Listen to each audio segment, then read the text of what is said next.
Hello everybody, SlimKirby here, and welcome back to more... Oh, wait a minute. Camera guy, you may need to, move down a little bit. Yeah, there we go. Okay, so, little explanation. I was, getting prepared for Mario Party 4, so I decided to eat a bunch of mushrooms, and accidentally ate a mini mushroom, so... Until I figure out how to change back, it looks like I'm going to keep this form. Which means, might need to be a little low on the skits this time, but I'll try to make a few things work. Anyway, let's move on to Mario Party 4. Woohoo! Not even a year into the Gamecube's lifespan, Hudson Soft was already working on the first Mario Party installment for the system. I was quite excited about this title, although I did have my fears that Nintendo was going a bit overboard with the Mario Parties. Since 1999, Mario Party had been releasing one game per year, and after Mario Party 3, I was a bit scared that I was already getting to be Mario Partied out. However, I was still a fan of the series, and I was more than willing to give the game a try. I was actually extremely happy that I did, because Mario Party 4 did actually deliver on a lot more than I initially expected it to, and it was a pretty solid title for the Gamecube's first crack at the series. As usual, we'll be starting with the minigames. The only stipulation for this list this time is that it won't include any of the bonus minigames that are included in the extras room. You know, the extra long minigames that aren't in standard board play. I also didn't include any of the story mode minigames as well, because they are also part of the story mode, not party mode, and there is no way to get them in a Battle Royale scenario. As for the Bowser minigames, well, let's just get this list started so we can hear more about that. It's time for the worst list. Dishonorable mention: Bowser minigames. Much like the Game Guy minigames in Mario Party 3, I see Bowser minigames along the same wavelength. They don't happen as often as actual minigames, they are pretty terrible with a huge freaking penalty to the loser of the game, and the event is pretty rare as it is. In order to get a Bowser minigame, you must land on a Bowser space and get unlucky enough to not only get Bowser to appear, because a majority of the time it's Koopa Kid, but also get Bowser to select Bowser minigame from the hidden roulette. There are 3 Bowser minigames: Balloons of Doom, Darts of Doom, and Fruits of Doom. In Balloons of Doom, it's a luck-based event where you continuously put air into a balloon, with the loser of the game being the one who pops it. In Darts of Doom, you throw 3 darts at a dartboard trying to get the most amount of points, with the crosshairs for all 3 darts appearing at once, the loser scoring the lowest amount of points. And in Fruits of Doom, Bowser gives you a grocery list of how many fruits and what fruit he wants in general. The list scrolling by only once at a ridiculously fast speed, with the loser bringing Bowser something he doesn't want, or something he already has enough of. While I do like these games more than I like Game Guy's minigames in Mario Party 3, I feel like they go on for a bit too long, and are a huge pace breaker in the actual game. Also, while 2 of them are not necessarily luck-based, they are still quite difficult, and with what Bowser usually has at stake, these are games you don't want to lose. Also, for fun, even though it's not a Bowser Space minigame, I'll also include Bowser's Bigger Blast battle game for being the same exact game as Bowser's Big Blast from Mario Party 2, an already evil game which what makes this not only a blatant rehash, but also a luck-based minigame. And we know how I feel about those. Number 10, Mr. Blizzards Brigade. I'm going to go ahead and say this right now, but a majority of the minigames on the worst list aren't necessarily bad or games that I hate. In fact, I think the entire minigame list of Mario Party 4 is actually pretty solid, with exception to maybe a few bombers at the very top of this particular list. But as a whole, for most of this list, I'm not going to be extremely critical. In Mr. Blizzard's Brigade, you and 3 of your opponents must dodge a barrage of snowballs being thrown by Mr. Blizzard enemies. When you are struck, you become frozen solid, and the last player remaining is the winner. Throughout the entire game, Mr. Blizzard will continue to be built, so it does get harder as it goes on, but your success in this minigame hinges on your timing and reactions. It should also be noted that during this game you are also walking on ice, so ice physics will apply, and usually that will end up being your downfall. For the most part though, it's just another last man standing game. Just be careful and look out for snowballs. Number 9, Right or Left. This is a game I would have put at the very top of this list back when I first got the game, but over time, after practicing the controls, I found myself not really thinking this one was that bad. With that being said though, the practice makes perfect concept doesn't really save this one either. In this game, you and your teammate must row your boat through a dark cavern filled with rocks and burning flames. You row your boat by using the B and A buttons, but because you are rowing, each press of one single button will turn your boat in that direction, not propel you forward. So if you want to move forward, you must press both buttons at the same exact time. However, you will find that over time your boat will start turning in specific directions anyway, so you must take that into consideration when moving through the cave. Not only that, but the cave isn't a straight shot to the end either, so before you crash into a wall, make the proper adjustments to turn your vehicle in the right direction beforehand before you start mashing on both buttons again. Also, when dealing with the statues that shoot fire, watch that you don't get hit by the fire or you could end up getting stuck for a bit.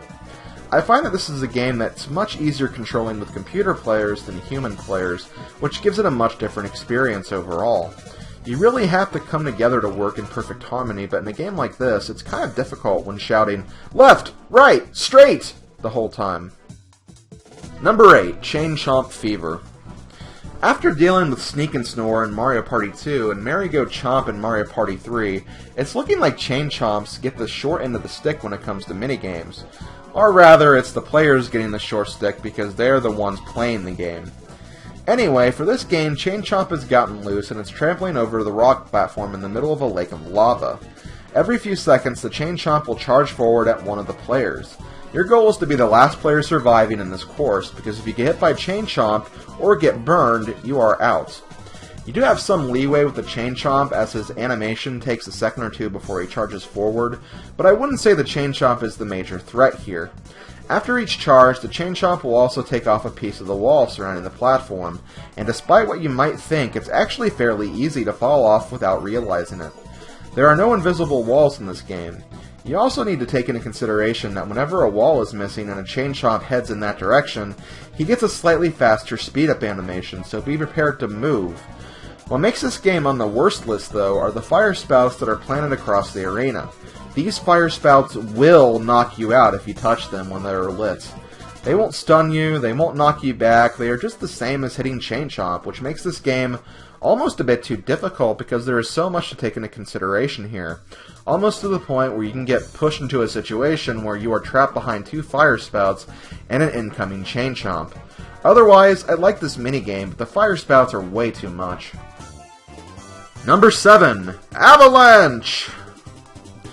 I've never really been that interested in skiing, mainly because it looks extremely difficult to pull off and a surefire way for me to get injured, but Mario and friends ski down a snowy hillside during an avalanche. For fun!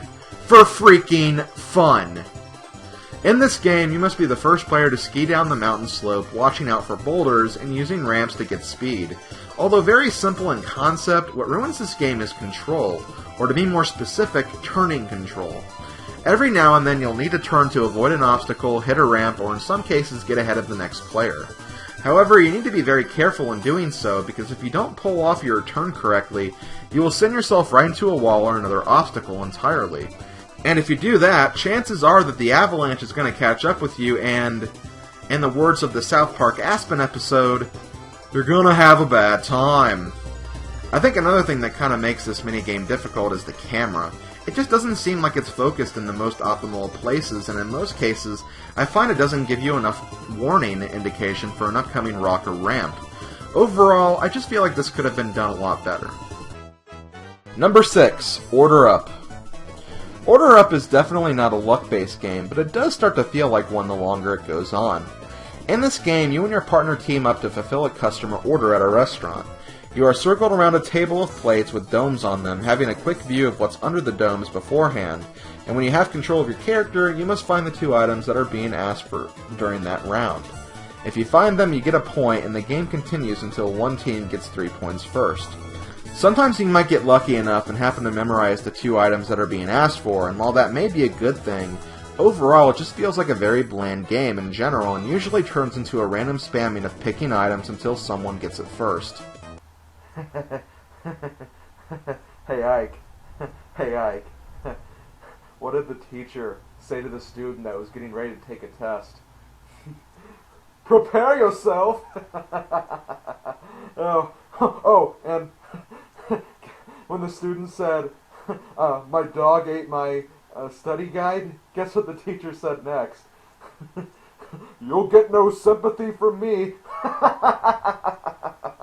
Oh, why aren't you laughing? Number 5. Goal! The Mario Party sports minigames usually have a history of being very good, and while Goal isn't necessarily a bad game, it's a game that's unfortunately plagued by some awkward controls, but strangely, more so for the team of 3 than the single player. In this game, the team of 3 kicks soccer balls at a goal while the single player is the goalie. Once the team of 3 scores 10 goals, the game is over, but if they don't do so in the time limit, the single player wins instead. All the goalie has to do is move over to wherever an incoming soccer ball is coming from to block it, or they could also dive for it if it looks too quick for a normal movement. The team of 3, however, has to team up and find the best way to score goals by aiming their kicks into specific parts of the net so they can get points when the goalie is unable to cover the goal! Is that getting tiring yet? However, it takes a while to get used to the aiming, and sometimes you may have issues just getting the ball to go into the net area. I feel like they made the aiming a bit more complicated to balance this game out, but now it feels like the game is improperly balanced to the other extreme, where, even if I'm the goalie, a job that has a barrage of soccer balls coming right at my face, I'd still feel more confident than I would being a kicker. Number 4. Hide and Go Boom. I quite literally could just say luck-based minigame and move on with the list, but where would the fun in that be? In this game, 3 players choose cannons to hide into, each cannon having a different button input. After hiding, the single player picks 3 cannons out of a possible 4 to ignite and fire into the evening sky. If the single player manages to fire all 3 players, they win, but if he misses just one, victory belongs to the team of 3, even if you have been shot into a new universe. I don't have a lot to say here. It's a luck-based minigame, and I dread getting this minigame no matter what side I'm on. Number 3. Cheep, Cheep, Sweep. Let me just say, it's never good when you score lower than a luck-based minigame like Hide and Go Boom, and if you happen to, there is generally just something fundamentally wrong with that game itself. Cheep, Cheep, Sweep has that problem in the form of control. You and your teammate must catch fish with a fishing net by sweeping your net against the floor of the fountain and returning the fish to your goal! Okay, I'll stop that now. The majority of the fish are red, but there are some yellow fish in the pond that are worth more points, so your general goal should be trying to get them as soon as possible. The problem in this game comes from the fact that the fish are freaking scared of you and will swim away if you get close and try to swipe them with your net. So in a way you have to sneak up to them, face away from them, and try to rotate your net around so you scoop them up before they realize what is coming to them. However, this strategy doesn't really work a majority of the time, and if you are incredibly unlucky, which you will be quite a bit of the time, you will often send a fish right into your opponents who are trying to catch fish at another location. It's just kind of annoying to play this game, especially considering its very simple premise and objective, making you feel like it really shouldn't be this hard, but it is. Number 2. Making Waves. In this game, 3 players are trying to torture the single player who is chilling in the middle of the pool on a different turtle shell platform. And how do they torture the single player? By ground pounding their rafts and making waves that will tilt the shell platform over until the single player falls off. Now, while that does sound like a pretty sweet deal for the team of 3, it's also a really big if, because my god, rarely have I ever tilted this platform over, or even seen it be done. Your timing with the ground pounds has to be absolutely perfect to pull this off, and depends a lot on your team to get it done right. And even then, the single player has some control over this game as well by moving around and straightening the platform if it ever goes in one extreme direction. This reminds me a lot of Piranha Pursuit in Mario Party 1, where the single player has to massively screw up in order for the team of 3 to win. And much like that game, this game clocks in at number 2 on the worst list for its respective game. Number 1. Candlelight Fight.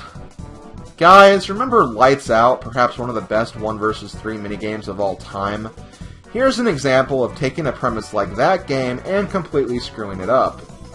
In this game, 1 player has a candle and must keep the candle alive at all costs, while the team of 3 have super soakers filled with water that can be used to extinguish the light. If the team of 3 manages to squirt the player and or candle, it will not go out, but it will get smaller the more hits you make, and after a certain number of hits, it'll go out completely. Here are the problems I have with this game. 1. The single player can only run away, which is already kind of annoying considering how you have 3 other people trying to freaking crowd you and give you no room to breathe. And 2. The Super Soakers for the team of 3 control freaking horribly. You have such a small and thin line of fire, and while you are squirting, you are locked into position and can't move an inch. It doesn't matter what side you are on, both sides just feel so badly imbalanced, almost to a point where the game feels broken. And I think that puts this game on another level entirely. A level where I could say that this game is quite literally the worst game in Mario Party 4. Okay, almost there. Almost at 1,000,000 points. 1,000,000 points. Just need a line piece. Line piece. Line piece. Line piece. Line piece. No! Not a squiggly piece! No! Why? Why? Oh, God. This is what my mom said when she said no good could come from Tetris. So as you can see, there was definitely a lot more meh than bleh in this list, but we still have a tasty bunch of good minigames coming up, so stay tuned for my top 10 best minigames in Mario Party 4.